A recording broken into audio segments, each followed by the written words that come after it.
Hey guys, welcome to my YouTube channel Kraken. আপোনালোকক আকৌ এবাৰ স্বাগতম জনাইছোঁ মোৰ চেনেলটোলৈ।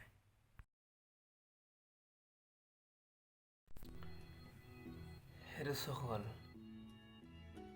আজি এইটো ভিডিঅ'টো বনোৱাৰ এটা উদ্দেশ্য হ'ল কি নতুন ফোন এটা কিনিলোঁ Oppo A9 2020 2019ত 2020ৰ ফোন কিনি পেলাইছোঁ Oppoই ফোনটো দিছে আৰু কিনিলোঁ।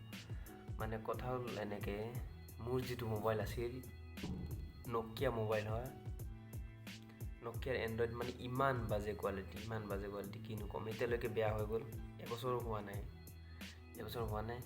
বেয়া হৈ গ'ল। ইয়াৰ জানা এইটো চাৰ্জাৰ পিনটো বেয়া হৈ গৈছে, চাৰ্জিং চিষ্টেম পূৰা বেয়া হৈ গৈছে। তাৰপিছত চাওক ডিছপ্লে চাওক, ফাটি একদম অৱস্থা বেয়া। সেইকাৰণে কিনো কৰোঁ আৰু উপায় নাই, সেইকাৰণে Oppo A9 2022 কিনিব ল'লোঁ। এই অভাৱ অনাটনত কিনাটো বহুত কষ্টকৰ হয় আৰু তথাপি কিনিলোঁ, উপায় নাই কি কৰিম। এই Oppo A9 2022 আনবক্সিঙৰ কাৰণে ভিডিঅ'টো বনাইছোঁ। ব'লক আমি ভিডিঅ'টো আৰম্ভ কৰোঁ। আৰু আপোনালোকে মোৰ চেনেলটো প্লিজ ছাবস্ক্ৰাইব কৰিব আৰু লাইক কৰিব আৰু শ্বেয়াৰ কৰিব, যিমান পাৰে আৰু যদি ভাল লাগে সিমানখিনি কৰিব আৰু তেনে ব'লক।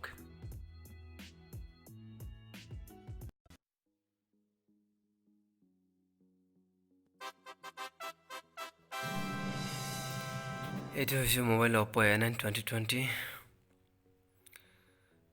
আৰু বাকী চাওক, এয়া হৈছে 48 MP camera, 5000 mAh battery, dual sound speaker আছে, 8GB RAM, 128GB ROM, read only memory phone memory.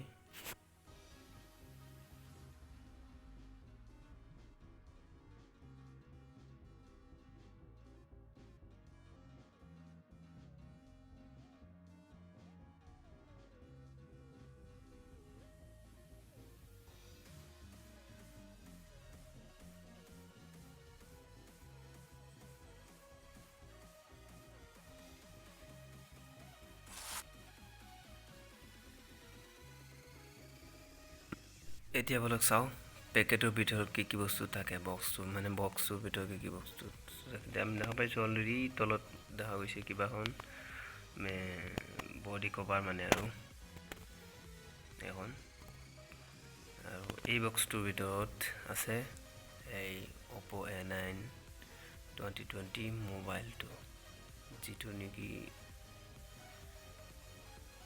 Unboxing কৰিব গৈ আছোঁ। এয়া ওলাই গ'ল Oppo A9 2020। চাওক, উপায়হীন কোনপিনে ওলাই আৰু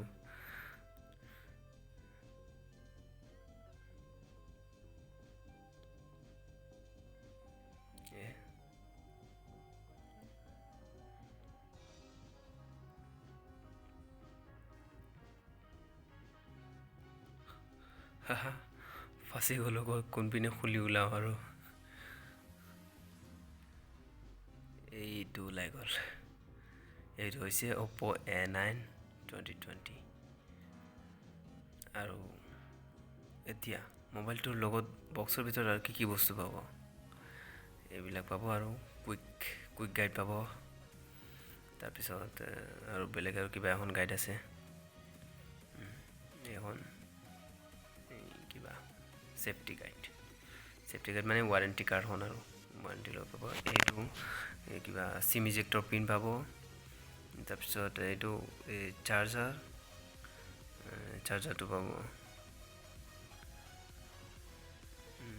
আৰু লগতে হেডফোন পাব, আৰু ডাটা কেবল USB কেবলডালো পাব।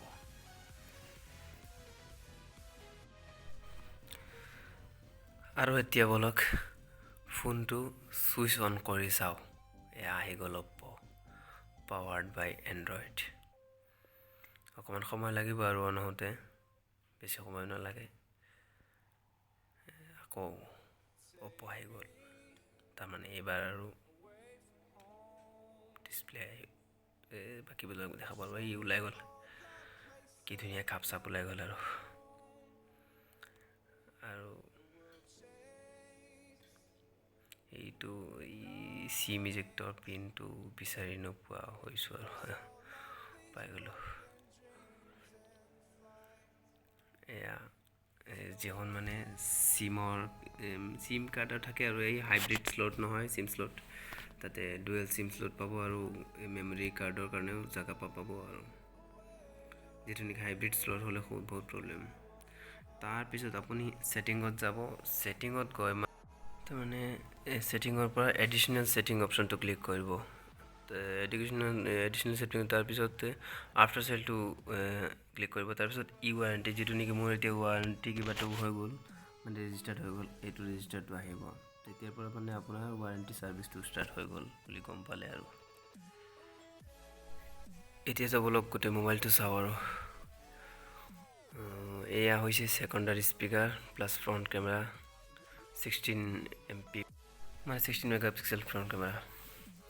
ইপিনে এইটো হৈছে হেডফোনৰ ফুটা, আৰু এইটো হৈছে চিপৰ্ট চাৰ্জিং পিন, আৰু এইটো হৈছে মেইন যিটো স্পীকাৰ। আৰু ইপিনে ৰাইট ছাইডত পাব আপুনি পাৱাৰ বটনটো, লেফ্ট ছাইডত ভলিউম হাই এণ্ড ল' বটন পাব, আৰু এইটো চিম শ্লটটো।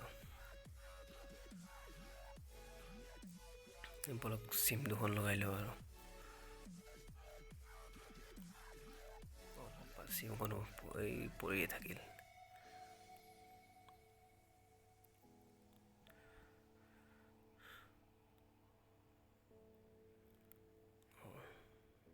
লগালোঁ আৰু চিম। এতিয়া বলক চাওঁ কি হয়। আৰু গ'লে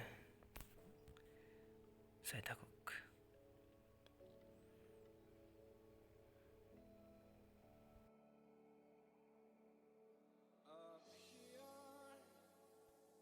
এইবিলাক আৰু গাইড চাইডবিলাক কেনেকৈ চলাব লাগে, কেনেকৈ মোবাইলটো চলাব লাগে, আপুনি ৱাৰ্ণিঙত আছে কিবা, এইটো বেটেৰীটো জুই আৰু গৰম জেগাত ৰাখিব নালাগে, নহ'লে বেটেৰী ব্লাষ্ট হ'ব পাৰে।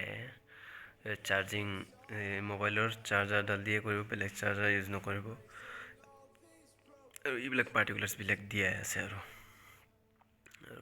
এইখন হৈছে ৱাৰেণ্টি কাৰ্ড, য'ত নেকি এক্সেচৰিজবিলাকৰ কাৰণে 6 মান্থ আৰু চাৰ্জাৰ ফোনটোৰ কাৰণে 1 year ৱাৰেণ্টি আছে। আৰু এটা বস্তু কিন্তু লগতে ৱাৰেণ্টি কাৰ্ডবিলাক আপোনালোকে চাইন কৰাই ল'ব, কাৰণ দোকানত সিহঁতে জেনেৰেলি চাইন কৰিব নিবিচাৰে। চব বস্তু আপুনি চাইন কৰাই ল'ব, সিহঁতৰ ষ্টাম্প আৰু চাইন দুটাই লৈ ল'ব। আৰু এতিয়া বলক এই কিবাটো বডি কেছটো ভৰাই লওঁ, আৰু ফোনটো যাতে ফোনটোত একো স্পট নপৰে। কিন্তু বডি এইটো কিবাটো কেছটো মানে যিটো দিছে মোবাইলৰ লগত বহুত ভাল আৰু বঢ়িয়া দিছে। কিন্তু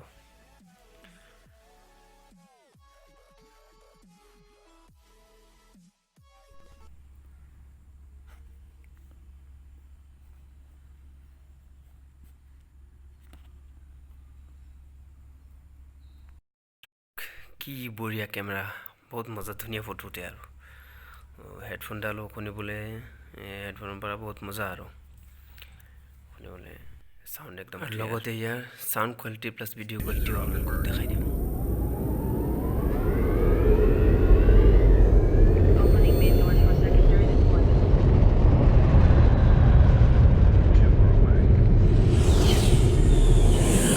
What if sound could be captivating, subtle, authentic? What if sound could be deeper, more dimensional? Thanks for watching. Subscribe কৰিব, share কৰিব, like কৰিব, আৰু next video